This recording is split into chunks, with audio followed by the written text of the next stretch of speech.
few years ago, I was a poor immigrant, single mother who couldn't speak a word of English. Today, standing before all of you at UN General Assembly is just absolutely astonishing to me. Sabrina Kay. Dr. Sabrina Kay. Sabrina Kay. We all know that Sabrina is a rock star. She's founder, chairman, and CEO of Fremont College. And she's also a generous philanthropist. Dr. Kay has somehow managed to make time to serve on 30 nonprofit and community leadership boards. Dr. Kay believes education is a vital component of the entrepreneurial narrative. She's the only person that I know who has 2 masters and 2 PhDs. She gives so much back to the community. Your passion for your friends is probably unparalleled. You're such an extraordinary person. She's involved more than 20 charitable organizations. Sabrina Kay is, of course, the chair of the After School All-Stars here in Los Angeles. She's always there for her friends, and we can always count on her. And Dr. Kay is dedicated to giving the youth of Los Angeles hope for a better life. She's a very interesting combination of having really total humility, never bragging, but at the same time having total confidence.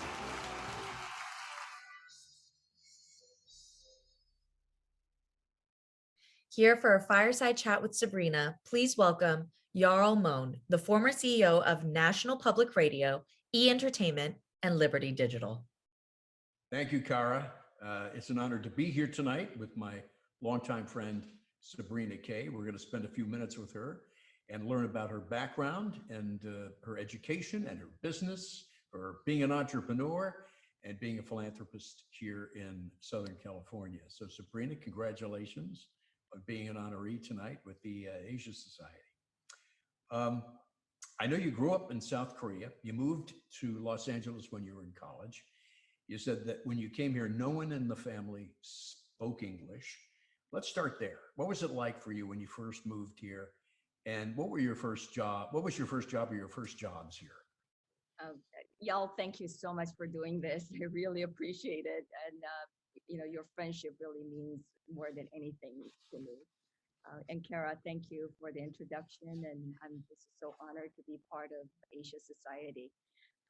So to answer your question, y'all, when animals migrate and leave their normal surroundings, they, I think, become very hypervigilant about finding food and shelter, and they often do find food and shelter. I was that hungry animal as a single mom in college with a young daughter. Fear is such a great motivator. I worked 3 jobs and didn't even sleep that much. So my first jobs were as a janitor at a Korean janitorial company, a waitress at a Japanese restaurant, and I don't know what it's called. I did other people's laundry called a fluff and fold at a Korean laundromat near my school. And, my dad graduated at the top of his class from Seoul National University Law School, and my mom graduated from Ewha University Law School in Korea. These are top 2 universities. And when we arrived in America, we were all janitors. It was a tough for everyone. But looking back, we're so grateful for the opportunities that we had in this country where everyone is equal with no class system. We appreciate not being shamed for our hard work. All I wanted at that time was just to be a good role model for my daughter.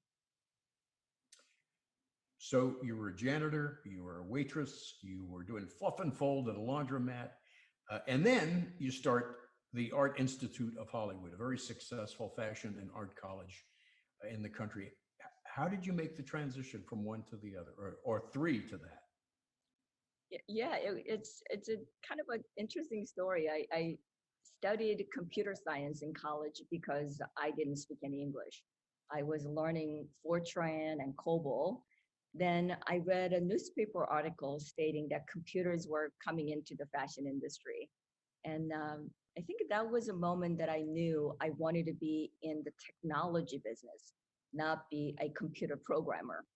And I was absolutely sure that the future of the fashion industry lied in the computer technology. So I made a cold call from that newspaper article and convinced that fashion computer company called Leptra to donate the software to me. And they did.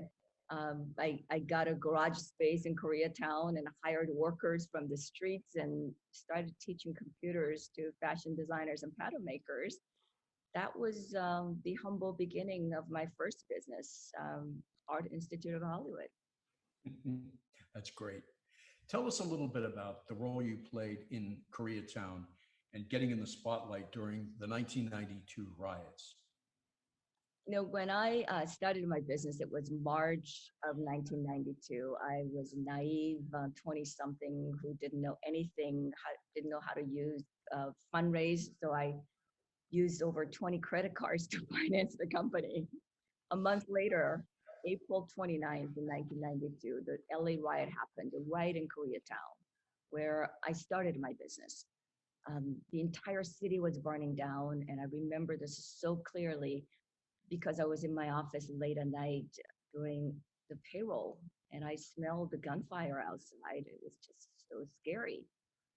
The American media was portraying the riot as a conflict between Korean Americans and African Americans.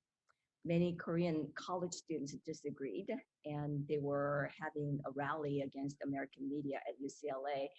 And at that time, I had a friend who was a TV producer for evening news, and he didn't have anyone to report the story, and he asked me to do it. I'd never been on TV before, and I didn't know what I was doing, but I wanted to help. And I went and did it. But that TV segment somehow was so well received by the entire Korean community that the Korea Times wrote a full-page article the next day, appointing me as the most eloquent leader of the next generation. Who knew, right? And then I became famous overnight.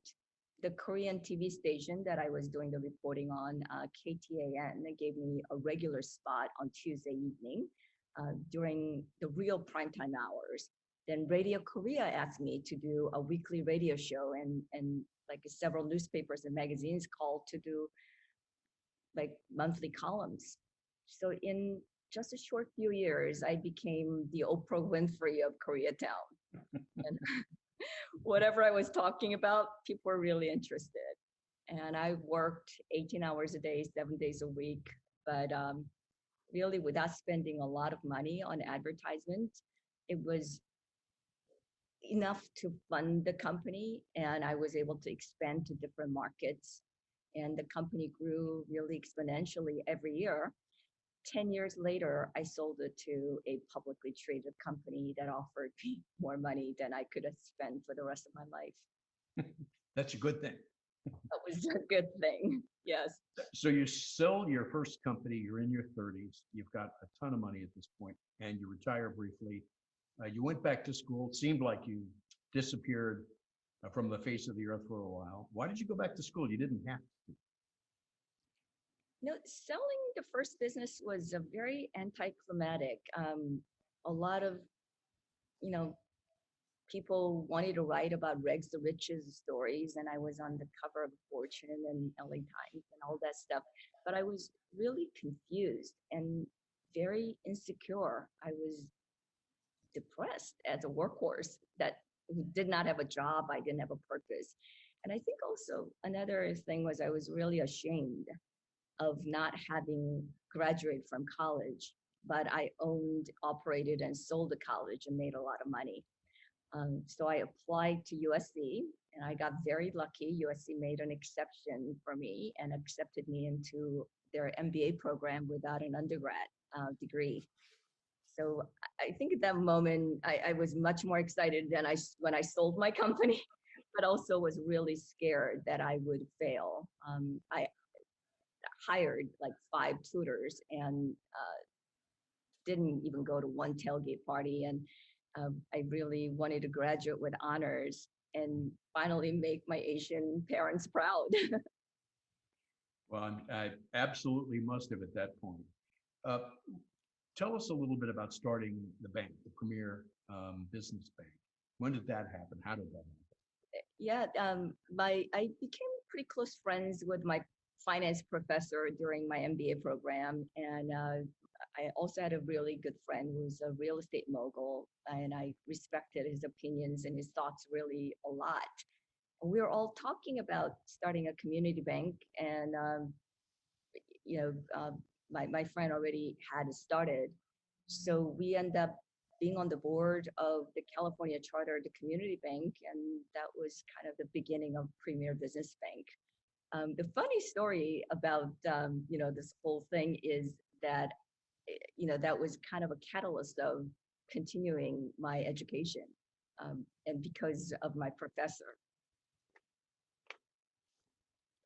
That's a great way to extend and continue your education. After your MBA, you went to Wharton. You commuted from Los Angeles to Philadelphia for 3 years to finish your coursework at University of Pennsylvania to get your PhD. Was it the same thing that motivated you to go back to school for your doctorate? Was that the same basic thing? I think it was a little different at that time because after I graduated from USC, I didn't have a lot of imposter syndrome anymore. But I just loved being a student. So I told my professor that I didn't want to graduate. I had such a great time. And he said, Sabrina, you passed. You have to graduate. Why don't you just go and get your PhD? I think he may be kidding, but that was really the reason why I went to get my doctorate program. And the program was called Work-Based Learning Leadership, and it was a joint doctorate program at the Wharton School and Graduate School of Education. And most of my classmates were chief learning officers of the Fortune 200 companies. That program opened my eyes and changed my life. I learned how to learn, and I was able to use technology, which I always loved since I was in college, and I was able to teach others to learn efficiently in the 21st century because we're now learning so differently than before because of the computers that's coming into our lives. Well, it was around this time that you also started 2 other businesses, Fremont College and also the Dale Carnegie business.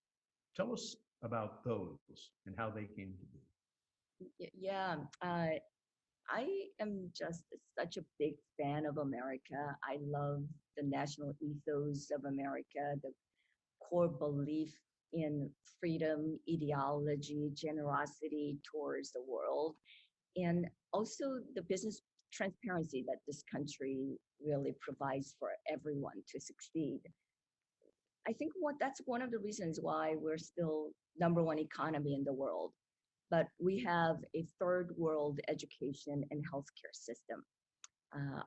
I wanted to make a difference and give back to the community and the country that gave and my family so many opportunities. I remember telling my professors that I wanted to take what I was learning in the Wharton classroom and teach inner city students the skills to launch their careers. It's kind of like knocking off Chanel when I was in the fashion industry. And they all cheered for me and really encouraged me to do it. So after that first week, I came back to Los Angeles and bought a small private college as a laboratory for my doctorate dissertation. And when I went back and told that to my professors, they all said, okay, you gotta be careful. This may be the most expensive doctorate in the world. But I was able to do what I was here to do for the next 13 years. I designed the new technology-driven learning model and implemented it into Fremont College. And I also bought Dale Carnegie franchise and made the concept of how to make friends and influence others into an MBA program. And when you give opportunities like this, I think that's how middle America starts. It's not just by giving money to people to live. It's more of how to teach them to learn. And a lot of our students were able to graduate and make a living for their lives and make their lives better. We've talked a little bit about coming to the United States as an immigrant. We've talked about your education. We've talked about being an entrepreneur. Now let's shift a little bit to kind of the things you've been doing recently: philanthropy, mentoring, advising. I've seen the boards that you served on, something in the order of 30 corporate, civic, and not-for-profit boards. What have you learned? Tell us a little bit about your board experiences. The board experience is really enriching and growing experience. I really enjoy that. And I didn't even know what I was doing when I first started because I was a young CEO and I wanted to give back to the community. That's when I met my mentor, Ambassador Frank Baxter, who was the CEO of Jeffries. He asked me to serve on the board of After School All Stars, and that was a charity that Governor Schwarzenegger started. After governor became the governor and ambassador became the ambassador, I became the chairman of the board in 2004. Since then, I've served on a lot of boards as an investor, independent director, or appointed a commissioner. It's been really a fantastic experience. You sold these businesses in 2020, right before the lockdown occurred. Incredible timing. Yeah, it was very lucky. And it appears that you have retired again at a very young age. I'm one of the people that doesn't believe that you've actually retired, but you seem focused on these three areas that we talked about. Philanthropy, mentoring other CEOs, and advising companies. How do you see that personally as being different than being a CEO? Being an entrepreneur is like giving a birth to 10 children. And being a CEO is like raising all of them at the same time. It was just such an incredibly rewarding, but also very difficult journey for me. There were so many good times and equal amount of struggling times.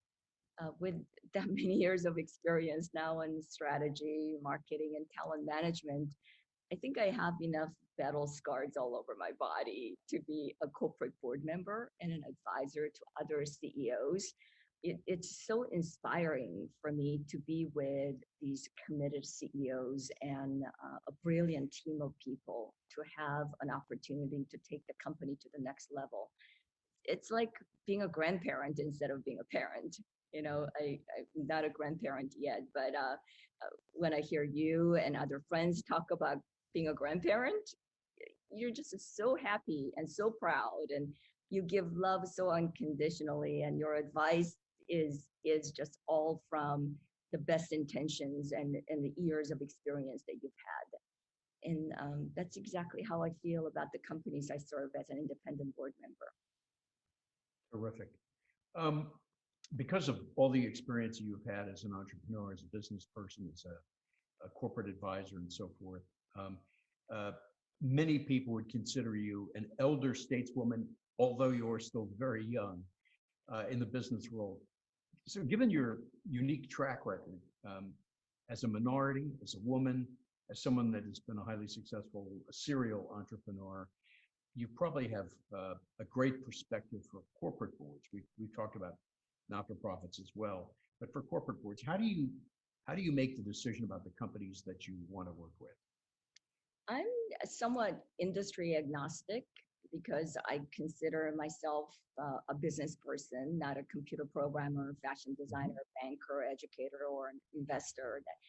All these titles are all of me, but the underlying competencies were technology, talent management, and operational excellence. So how do I choose the companies to work with is probably the two important factors. One is people. I love being with a brilliant and committed team and just being part of that team who really care. And the second is a contribution. When I can make an impactful contribution and be helpful, that's when I really feel that I've done my job.